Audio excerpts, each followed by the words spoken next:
and welcome to NOAHE Round 6. My name is Negar Razatlar, and I will be facilitating this session. Please join me in welcoming our presenters who are joining us from Alberta Health Services. Natalie McMurtry and Lorraine Delano are both with AHS's Health System Sustainability Program. Andy Chuck is a Chief Health Economist at AHS, and Hyun Kurek is a Senior Finance Lead with Financial Sustainability at AHS. Today's topic is AHS Health System Sustainability Program, Delivering Value-Based Healthcare. Today's presentation is about the AHS Health System Sustainability Program, a pan-organization value and evidence-based resource allocation decision framework grounded in key concepts used to encourage entrepreneurship, renewal, and improvement within large corporations and public entities. Before we begin, I'll go over some event housekeeping. So participants will be muted throughout the webinar. To submit any questions during the webinar, please use the Q&A function. Just a friendly reminder that the Q&A function is different from the chat function. The Q&A answering your questions will be facilitated during the final 20 minutes of the webinar. Thank you again for joining us, and I will now hand over to our presenters. Great, thank you. So first of all, thanks so much to NOAHE and the IHE for inviting us to give this talk. This talk really is a continuation and follow-up from a presentation I did, it feels like 10 months ago. So hopefully everyone remembers when I came to NOAHE and gave a talk on value-based healthcare, right? And I had said, you know, the real magic happens, the real engine behind this is the sustainability program. And so I'm just delighted that Nat, Lorraine, and Hyun are here to talk about it more specifically. But today, yeah, we wanted to follow up on that original presentation that I gave. And if you go to the next slide, this is a little bit of an outline. So I'm going to talk about and try to catch everyone up and remind you what it is that I said 10 months ago. And then I'm going to hand it over to the team who's going to take us through the rest, okay? And if you go to slide 4, Nat, yeah, this one, okay? I'm going to try to catch everyone up. I had talked about value-based healthcare, right? I had talked about the fact that the word value-based was really catalyzed by the 2010 New England publication by Michael Porter. And he said this was the strategy that was going to fix healthcare. And the strategy was, if you could only focus on health outcomes, it would fix everything. And then I went on to say, well, then I went on to say, and if you were to Google, this is all pre-COVID, of course, right? Every conference, and even kind of like now, every conference will have those word value in it, right? But then I had talked about the fact that, well, is it really the strategy that's going to fix healthcare? Is it really as simple as that? I had talked about whether this is really the holy grail, silver bullet, or is this some kind of deja vu? And I had made the argument that we've actually seen this before, right? Through organizations, through HTA, through evidence-based decision-making, you know, all that kind of stuff, right? I had said we had seen it before. If you think about even CADIS, ISOQUAL, EuroQual, all these HTAI, INATA, all these groups were founded in the 90s to talk about evidence and health outcomes and value. And I had even, I think, talked about Cochrane collaboration, right? With Archie Cochrane, you know, it could arguably be the big bang of evidence-based decision-making, right? And Archie Cochrane had published his first book on it in 1972, right? So this is not really new. It's really a new name. And I had talked about, well, can we expect anything different? And of course I said yes, but we had to think about it and approach it differently. And if you go to the next slide, Nat, right? That it's really around not just what Michael Porter says, just measure outcomes, measure outcomes, measure outcomes. I had talked about, first of all, you need to define what it is you mean by value. Be explicit, right? Be black and white about what that is. And then measure what that is. And then the last piece being hardwire, right? That the real missing link with all the past manifestations of this work was that it's never been hardwired into decision-making in health. And hence, now Nat and team is going to talk about that hardwiring. How have we done this and implemented this, operationalized this within AHS? So with that, I am just delighted to hand over the reins to Nat and team to talk about the real engine behind this within AHS. Over to you, Nat. Thanks, Andy, and thanks for having us here today. There was a lot of enthusiasm last time for the processes, so we're hoping you'll like this, and it won't be too much process. But we'll take a stab at trying to explain how what Andy just said. We've begun to hardwire it into our systems and decision making. And I think this is Thomas Edison. I'm sure you've heard this before, but really our talk today is about execution. And I always like this quote: it's all strategies, ideas, visions are all great, but without execution, they're just hallucinations. And I think that really is about the importance of implementing and actually getting the results.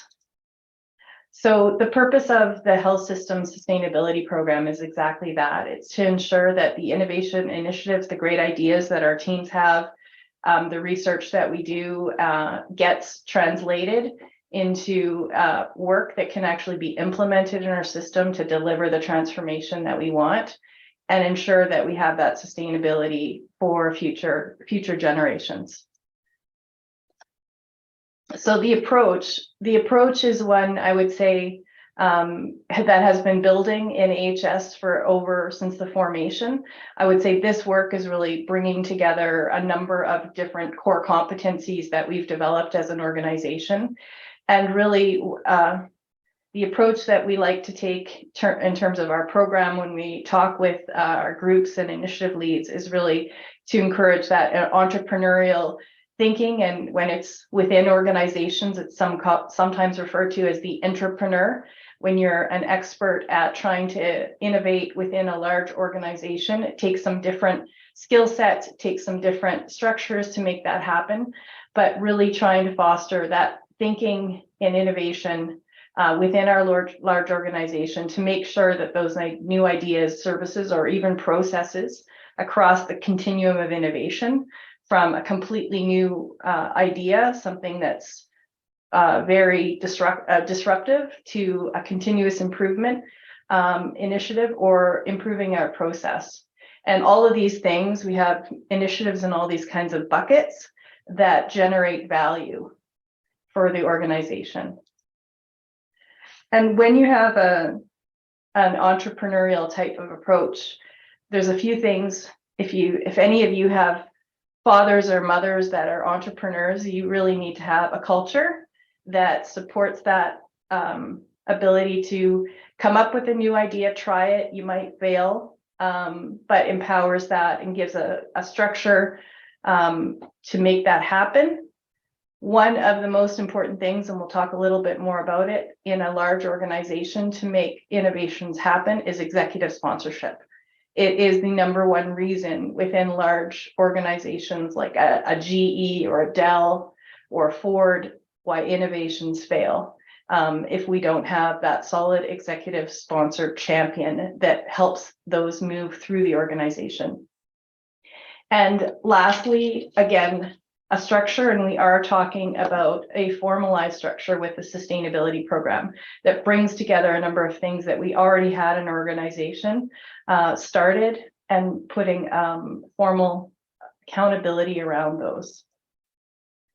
So with that said, and we can talk more about some of the model that we have, I'll go into the different parts. It's really a 3-part model.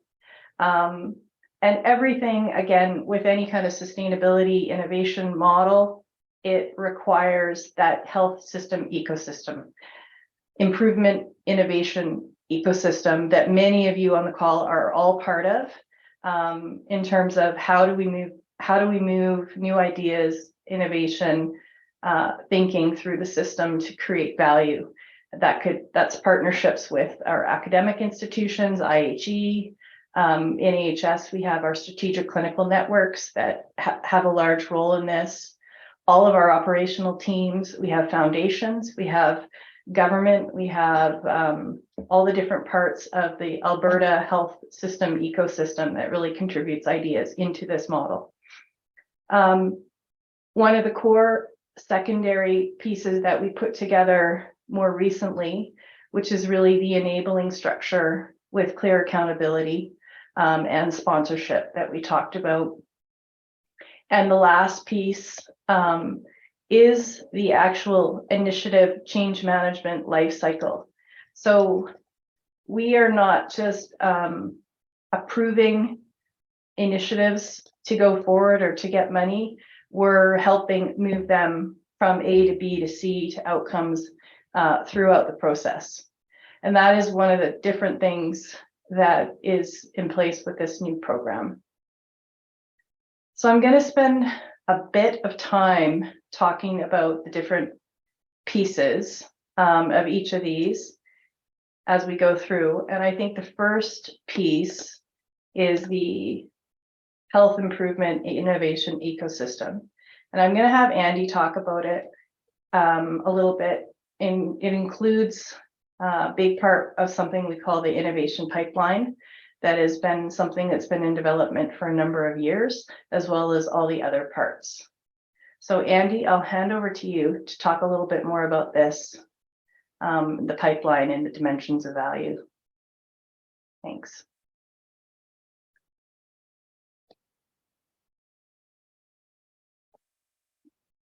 You're muted, Andy. Hi, there you go. This should work now. I was double muted. Can we go to the next slide? Okay. Is there one on the pipeline? The one before this? There we go. There it is. Okay. So when we're talking about the ecosystem, right, and we're thinking about all of those ideas that are sort of coming up, I think we have to recognize the fact that there's many different initiatives, not all at the same stage of readiness. And what the pipeline is trying to do is trying to say, okay, we understand that things can range all the way from idea generation, it's just sort of like an idea, all the way to something where it's ready for prime time being step 4 and 5. And the stakes at being ready for prime time is pretty high, right? This is like real money. They come for budget. And if they get money, that's almost essentially operational money in perpetuity, okay? And what the pipeline is trying to do is really trying to assess readiness, right? So early days, you got an idea of how to fix a problem. Step 2, oh, I've tried it. Step 3, oh, I've tried it in multiple places, and so on and so on and so forth. Now, the thing to also keep in mind on the next slide, though, as it relates to readiness, is that what we've done with the pipeline is also aligned the evidentiary requirements for each stage of readiness back to our definition of value. Remember how I said at the very beginning, you got to define what you're talking about. And and in my presentation 10 months ago, I had shown you the publication that we had that outlines basically it's quint aim, quint meaning quad plus equity. We add cost effectiveness as well as implementation feasibility. Okay, so that's our definitions there on the left side column.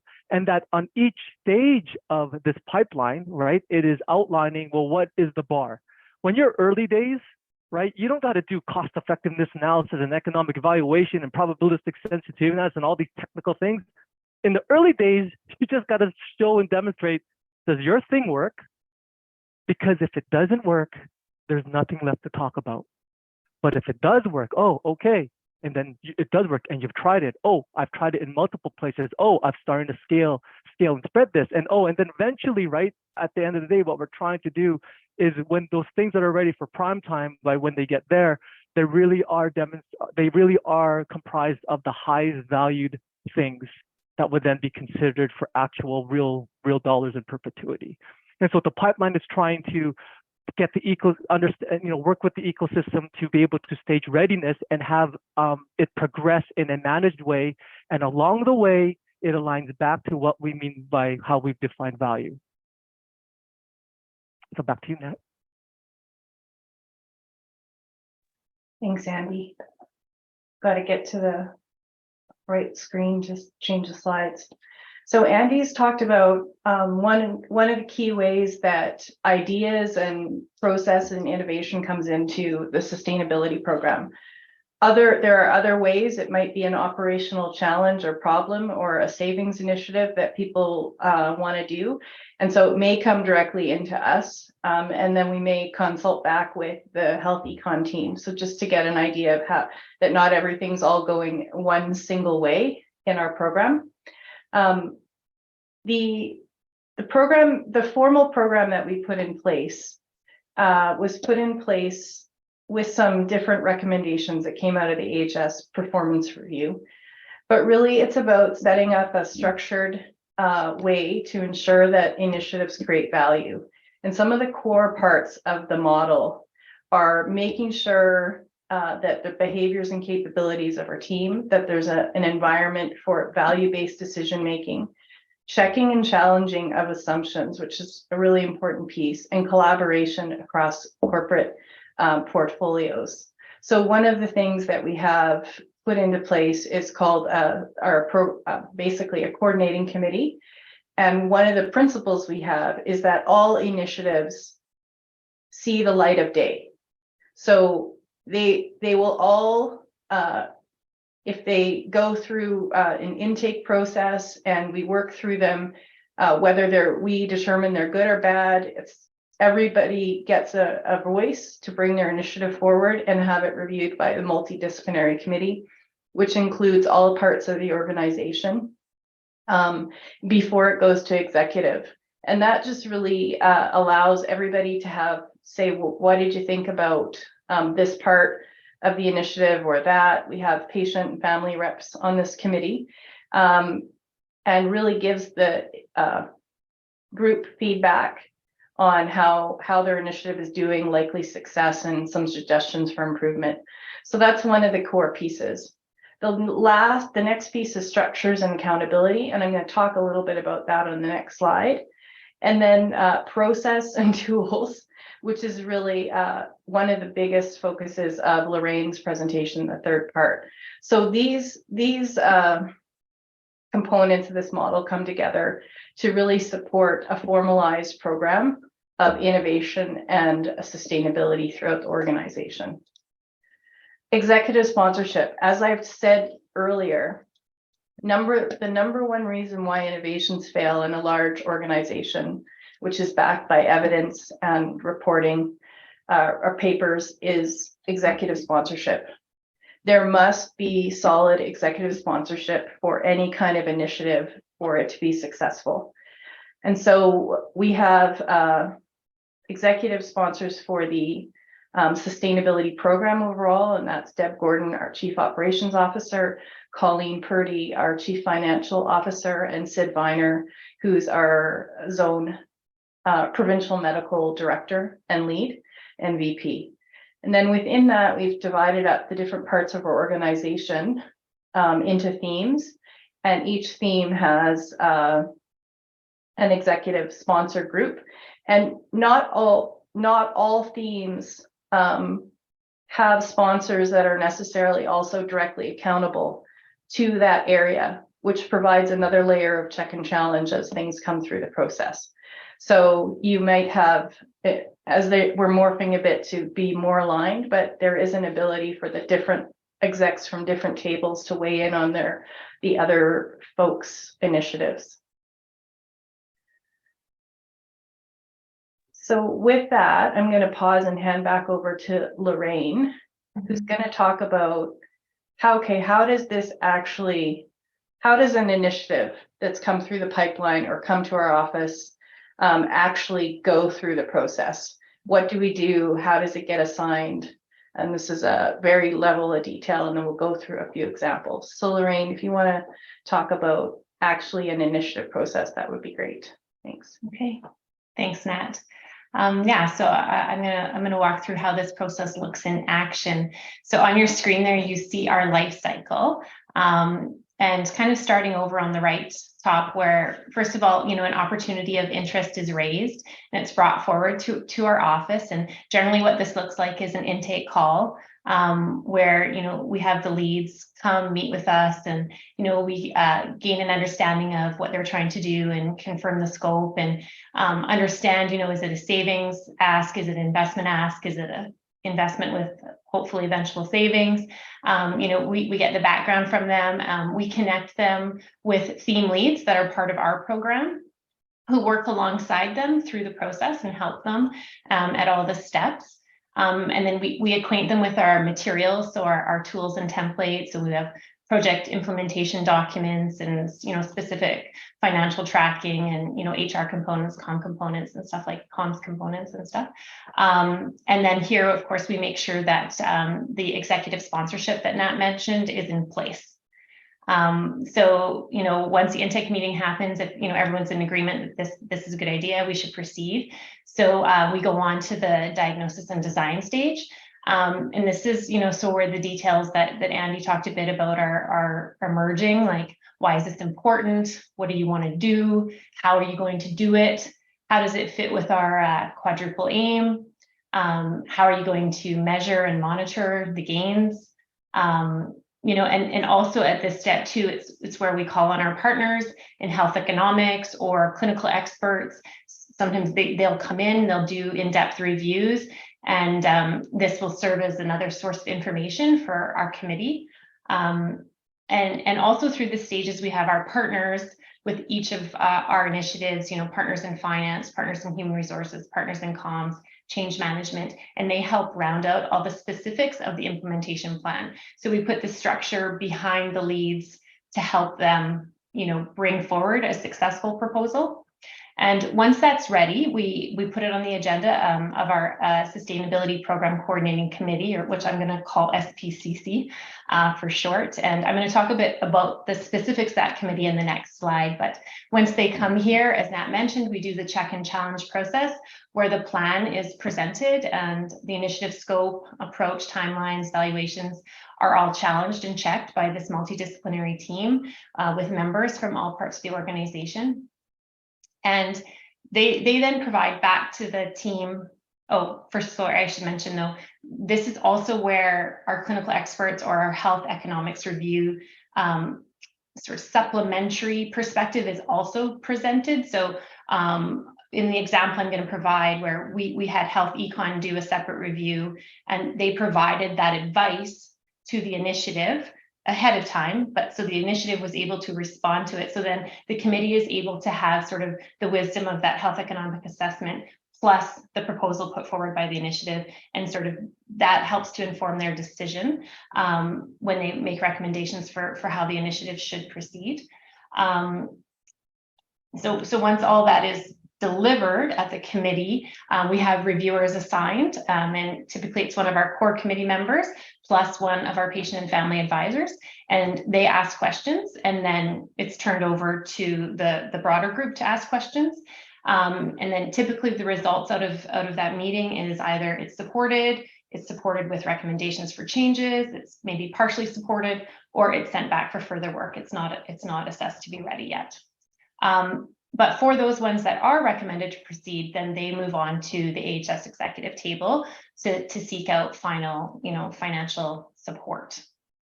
And then once they achieve that support from ELT or executive leadership, then they are now accountable to implement and achieve those results. And then that, loops them then back into the sustainability program, where we continue to monitor and challenge their progress, holding them accountable to their deliverables and timelines. And then through that process, we update executive through our reporting. So letting them know, what things are going well, what things maybe are at risk, how this is impacting the organization financially, or are the initiatives proceeding, maybe saving as they should or spending as they should as well. So now if you want to just go to slide 19, Nat. So this is a little bit of information about the committee. So we meet at least monthly. It's chaired by Natalie and Andy. It has executive level representation from all areas of the operation. So clinical, corporate, communications, risk, clinical excellence, quality, human resources, again, patient and family advisors. And then we also have our supporting people from all those different areas that I mentioned before, like comms, HR, finance. They are also on the committee. And so sometimes it's their initiative coming through, sometimes it's somebody else's, but they're able to see the process and they're able to, participate in the work for other initiatives as well.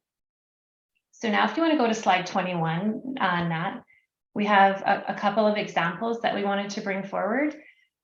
So this one talks about the Alberta Lung Cancer Screening Program, and it came forward in the spring of 2021, and it was a group that had a proposal to screen high-risk populations for lung cancer.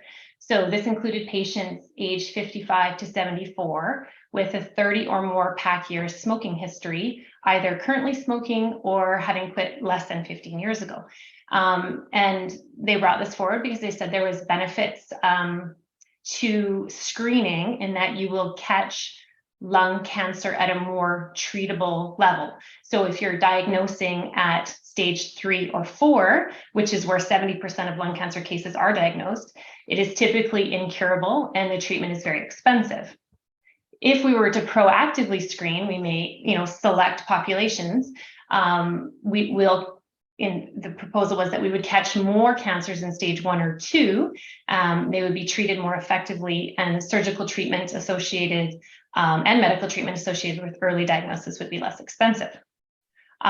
This was going to require an investment. So the sustainability program brought in health economics partners to perform an appraisal, and they assessed this one as a pipeline level 3. And their assessment found the intervention to likely be cost effective. Hang on.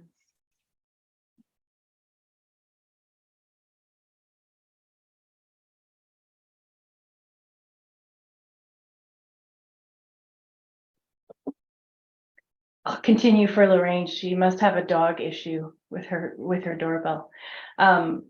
They assessed it as likely to be cost effective, as she said. I'm back. So, you're back. Okay. Sorry, of course, that was passports being delivered. Yeah. Sorry. Okay, so they assessed it as likely to be cost effective. However, there was lack of Alberta specific data. And so the return on investment also would be dependent on the false positive results, which was a known issue highlighted in some studies. So they were a little bit, on the fence about whether this one was ready to proceed or not based on their assessment. But the program also had an opportunity to get some grant funding from the Canadian Partnership Against Cancer. And so this was going to be able to offset their ask for AHS funding. So what was ended up recommended to go forward was that through the committee, they decided, okay, with what Health Econ has told us, we know about this grant funding, we know about their financial ask. We think the best plan here would be for them to go forward for 2 years of their program, and AHS would support them along with the grant money. And over those 2 years, we would ask them to do an evaluation of their program, reporting back every year on their success. And then from there, executive leadership would determine if this was appropriate for permanent funding. And so we're in that process right now, and we're just coming up on the 1-year mark. And we're arranging for them to return to our committee. And so their evaluation framework is going to include things like, has the implementation plan progressed? Have they spent the dollars? Have they hired the staff they planned? What is the referral uptake to date? Are they on track to complete the 1,500 exams that they proposed that they would? How many patients have passed through the risk assessment? So is their referral pathway effective in selecting out the right patients? Is the geographical enrollment across the province equitable? How many patients were positive on the screening, and how did this impact their care trajectory, and how does this feed into cost avoidance estimates? And then another good component of the program too is it had a tobacco cessation engagement process built in. And so looking at how effective has that been. And then there's also patient experience survey results built in. So we're looking forward to seeing the results of this work come back and working with them to help inform future funding decisions on this path. Okay, and then we have another example. This is not a clinical example, but more of a back office type example. So Nat, on slide 22, yep. In early 2020, so through the work of the Sustainability Program Office and the AHS performance review, it was recommended that AHS develop a robotic process automation program to contribute to organizational workforce sustainability. So robotic process automation is a technology which uses software to mimic human interactions with a computer to automate repeatable computer and business tasks, such as entering data and processing simple transactions. So I'm just going to refer to it as RPA for the purpose of this. So they came through our process, and as part of that process, their team stood up an RPA Center of Excellence. And through that automation steering and oversight committee, it provides leadership for prioritization, coordination, and organizational alignment of the automation projects and activities. And so since their inception, they reported regularly to us, and to date, the program has automated 23 processes and annualized 37 FTE of capacity has been freed up. And they forecast to free 80 FTE by January 2024. So as this work evolved, we remained, they would come, report, review. It became evident that they needed a bit of a benefit realization framework,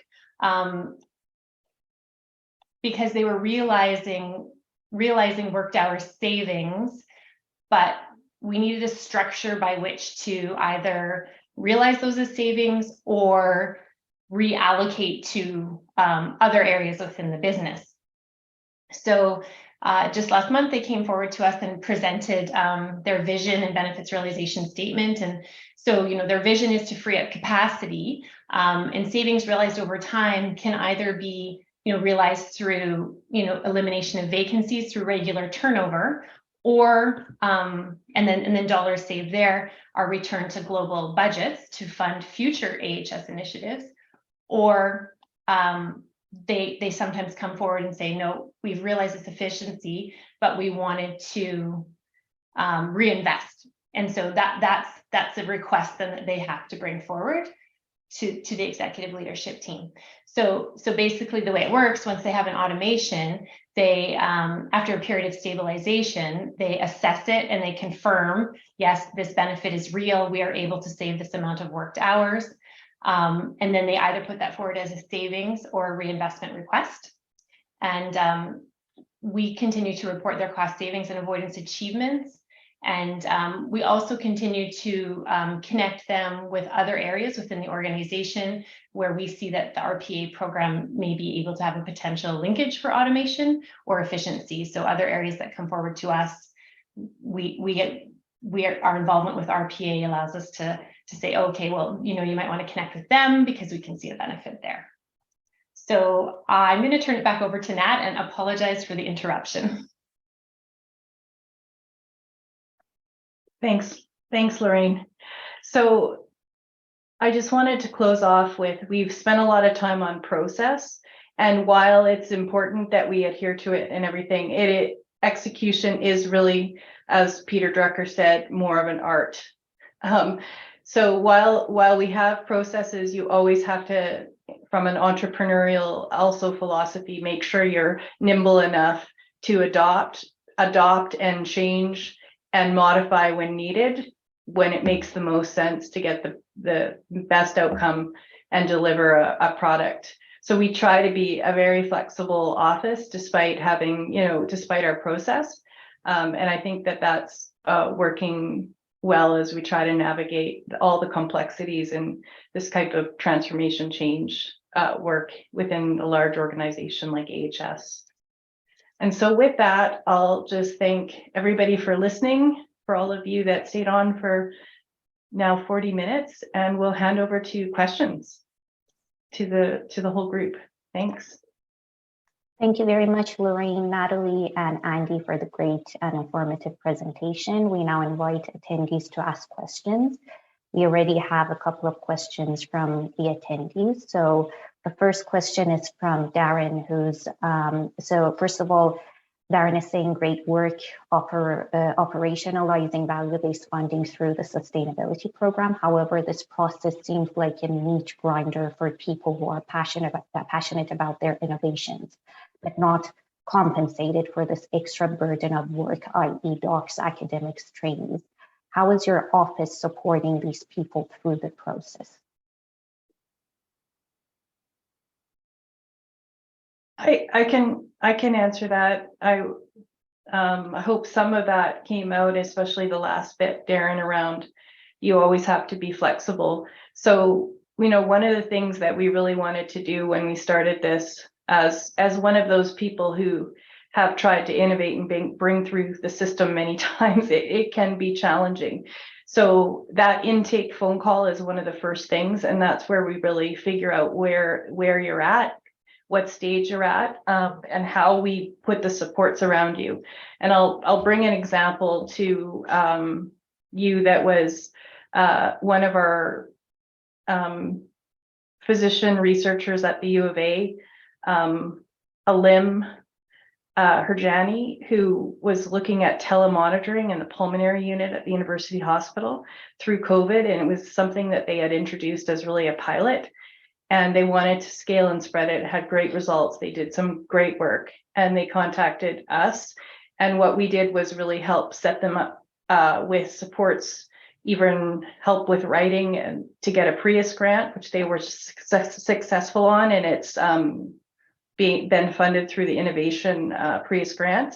And then we still are in contact with them about helping them make sure when they do doing the Prius, the earlier stage work, that we set them up for scale and spread early, and that our program continues with them through that journey.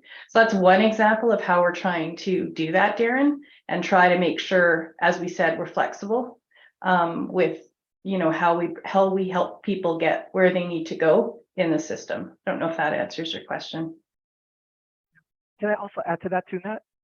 Yeah, go ahead, Andy. I would also say that also too, right? You can imagine that what we're trying to do is establish a balance. Like we're not trying to at all put down passion and people championing their thing, but what we're trying to do though is eliminate just straight advocacy for whatever their innovation is, right? That there has to be a balance, because this is again real money, and resources are not infinite; they're finite.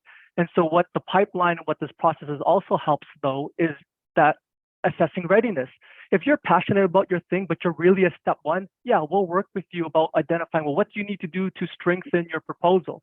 If you're step 4, step 5, well, you're ready for prime time. But if you're step 3, there's other avenues. So this is really, again, a way to manage and assist and help those progress their good ideas.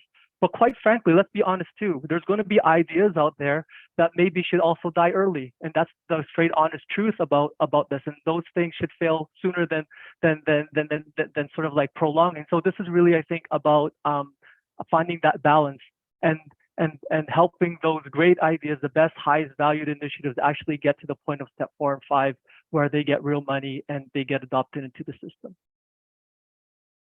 Thanks, Andy. Andy, can you take this one from Michelle that says, can you explain global funding? Yeah. Did we even use the word global funding? I almost feel like that's a bad word. If we said it, that's not what we meant, but I don't think we said it. But the whole thing with AHS, you can imagine that, look, the reality of it, if you think that labor is, let's just say of healthcare, right, 70% is about labor. Okay, did you all know that 92% of that labor is unionized? Right, this is like, our budgets aren't global, it's really more position-based. Okay, and that when these initiatives come forward in their proposal, right, there's real HR implications. And what happens is that they have an ask, and they say, well, you need X amount more of this staff or this provider or this profession, right? And if that initiative gets accepted, well, then they get the budget for it. This is not really, so it's not so much that it's global funding as it really is budgeting that's based off of positions, because this is really, for the most part, a unionized environment. Hope that kind of made sense, but it's not really like global funding. You just give it and then it's just like these big blocks of cash. That's not actually how it goes down the road, like within AHS.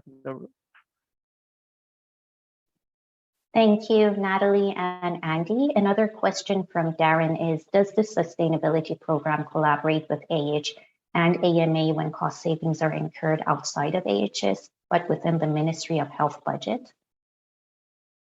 Yeah, so I'll definitely take that one. Our finance teams in Alberta Health coordinate and collaborate all the time, and we have had a close connection with them through this. So I would say yes. When we identify savings that are not incurred within AHS but may be part of the bigger picture, we do provide a comment on them, and those are shared. in terms of shared learnings and things like that. So that is one of the biggest, well, with our groupings of initiatives, I say our clinical appropriateness initiatives have the most overlap there. But, you know, we try to make sure we get the maximum value regardless of which cost center it's hitting. So we would work to have those savings, even if they were in the ministry or in physician, AMA, et cetera, et cetera. I hope that helps. Thanks. Thanks, Natalie. The next question is from Deborah Marshall. What is the process to get, quote unquote, into the queue for the assessment in the innovation pipeline? Is anyone eligible to bring examples to the process? Yeah, so I'll maybe let Andy chime in. But in terms of an initial intake, if you're within AHS, you just email our program. So you can email natalie.mcmurtry@ahs.ca and we'll have a phone call and figure out where to go next.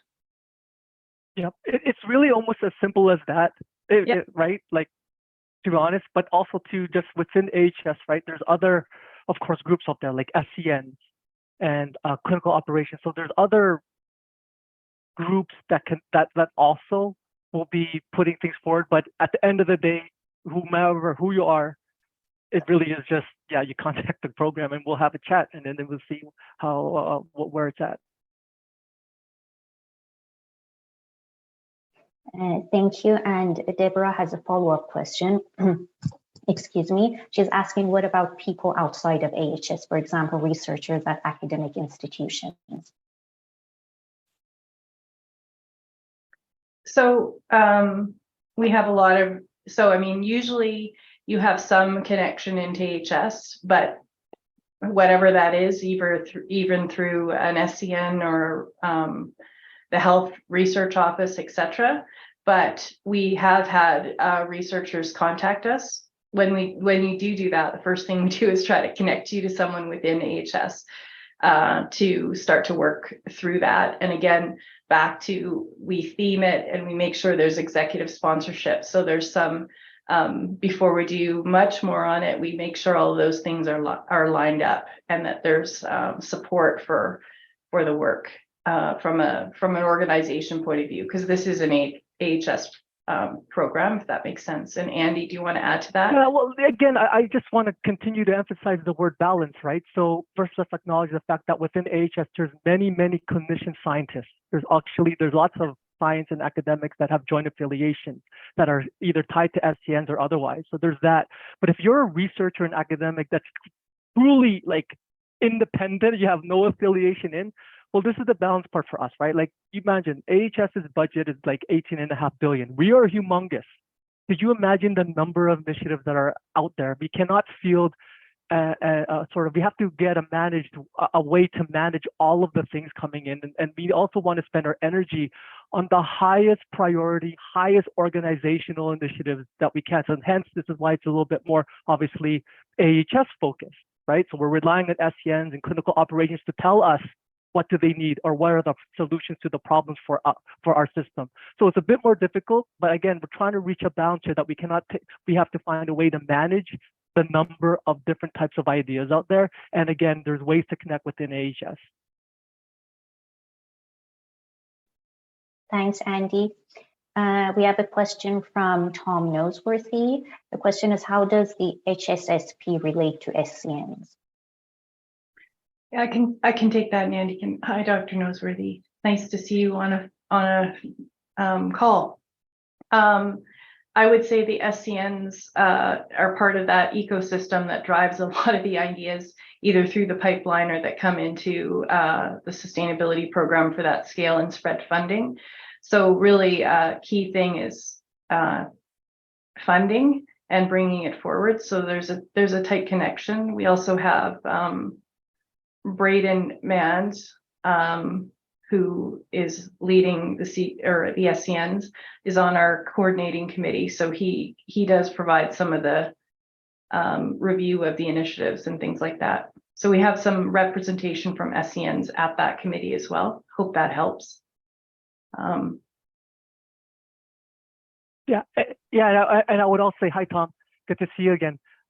well, I would also say that things like Priuses, HISs, right? Like these granting competitions, these are opportunities and competitions that actually feed right into the sustainability program process. So again, like SENs are completely linked into this by feeding the innovation and then through the various competitions we have as they progress on that pipeline that we had mentioned. Yeah, I think one of the benefits is there's a formal process for the scale and spread funding now that we didn't always necessarily have in place once you get done with your some of the testing and things. So yeah, we'll have to see how it works. Yeah, and I'm actually happy to say, I don't know whether I'm allowed to share this, but there's many there's SEN initiatives now that we can say are crossing the finish line. So I don't know if everyone is called no Frank, but the origins of SENs, but I almost kind of feel like, you know, we're actually crossing the finish line now. It's taken some time, but those early ideas that progressed along and now are getting operational funding. Yeah. Thank you. And we have two questions from Maki Oyama. So her first question is, approximately how many ideas/projects come in through the intake process every year, and approximately what proportion of those actually gets implemented? Well, Lorraine has the numbers. I think we've had some boluses of initiatives, so I don't know if this is we're early starting, so I don't know if this is the best time, but we've had over approximately around 100 initiatives, I would say over the last 3 years that were savings initiatives. We have Hunji and a grouping of initiatives, several dozen that are related to benefits and from our Connect Care implementation. And then we have a number of investment opportunities. I think I want to put maybe 10, of which a large portion of them are related to ongoing funding as a result of the COVID pandemic and a lot of catch up there. So we've had a big, you know, I would say it's an interesting year and we'll have to see how it goes. But the savings ones, I don't know, Lorraine, if you guys have numbers, I would say 60%, if I'm guessing 50 to 60% have proceeded with those. In terms of the funding ones, I don't know the COVID ones are being reviewed. They all go to ELT for a final decision. Not all of them have been funded as intended, and I don't know the exact percentage, sorry. Great, thank you, Natalie. And Maki's second question is, for generating health economic evidence for the appraisal, how do you decide who to conduct them? For example, whether this will be done internally within AHS versus outsources to external organizations like the IHE? For the most part, it's done internally through the capacity that we've been building over the last couple of years. That is, I would also say, more geared towards the realities of AHS. So I don't think there's been really one that's been appraised that required an external econ group to do.